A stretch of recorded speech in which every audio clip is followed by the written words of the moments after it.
Apparently, Eric Clanton was seen at one of the most recent Antifa rallies, which poll claims means that he was violating his bond.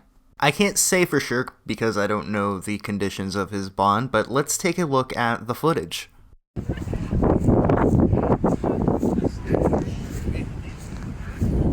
Hey guys, what's the, was there a fundraiser? Yeah, it's not. Put your phone down, please. Why is that? I just feel like it's not okay to record people. We haven't consented to be recorded. Okay, well then, I think just be held in a private location, right? Wherever I am, I need to consent to you. No, you don't. Why would you say that? I'm just trying to find out what you guys are up to, and all of a sudden you're coming at me hostile. I'm trying to think of a fundraiser. I want to donate. Put your phone down, please, if you don't mind. I'm trying to record this to try to be educated, not to. Oh, for sure, but maybe we could just tell you, and then. Right. So now I have. I'm happy to be recorded. Do you want to record me? Yeah, I'm not. I'm trying to educate myself on what's going on here. That's all. Yeah. I love there at the end how they even tried to cover his face with a beanie. But here's a clip with his lawyer being interviewed by the press. What is the name of your law firm? I think what we really want to know is that if your client goes to jail, will this be the first time he moves out of his parents' house? What is the name of his law firm? What is the name of your law firm? This man, Daniel Mark Siegel, apparently has a past of defending violent leftist protesters. He was even personally involved in a student rebellion in 1969 called Bloody Thursday, in which thousands of students ended up clashing against police officers. He was even brave enough to go on Tucker Carlson Tonight, and here's just a small clip from that, because I don't want the video to get taken down. But when you spoke to the judge, you said, look, people were saying unpleasant things. What does that have to do with the assault that took place? Why is that relevant to anything? I think there was a lot of anger at the demonstration on April 15. These alt-right people were using Nazi and KKK salutes, waving a flag that has Nazi and KKK symbols on it. People didn't like that. There was yelling back and forth. What happened beyond that, I think, needs to be proven in court. I don't think there is proof that my client attacked anyone. I'm totally missing. Like, what could possibly be on that video that we haven't seen that would excuse that behavior? Like, think of something. Just make something up that would explain that behavior. I don't have to make something up. You know, there's a law of self-defense in this country which allows you to use reasonable force to protect people or to protect yourself. Now, we've been at these rallies. The guy who's standing with someone else in between him was somehow attacking the guy in the black mask with a bike lock in his hand.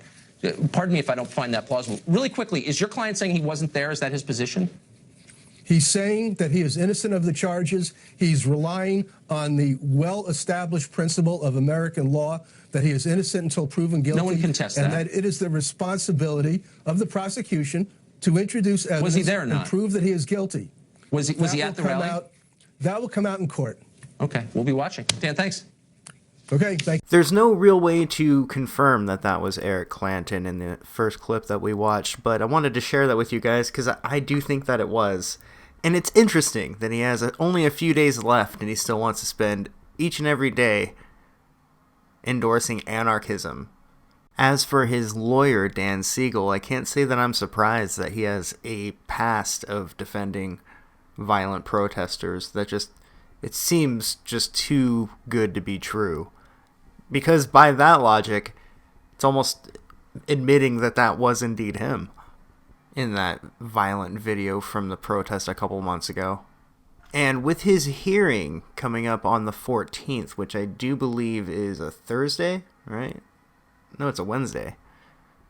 Here on Wednesday, then, we're going to find out what exactly is going to happen. So stay tuned if you're interested. I'll definitely be talking about that when the hearing goes through. This will set a pretty interesting precedent, right? Because then people at 4chan will know that they can actually physically interact with the world. I mean, I know that they probably all physically interact with the world, but I mean, using their collective power and influence, or were actually able to hunt down a man who split a dude's skull open and was masked by weaponizing their autism, as people say. But if he gets off, a lot of people are probably going to be pissed off. There seemed like there was conclusive evidence that that was indeed him, and I believe he even attended that protest/riot. So that should speak for itself, but only time will tell, and I'm interested how it's going to turn out, specifically because they're in California. This is a California judge, so keep that in mind.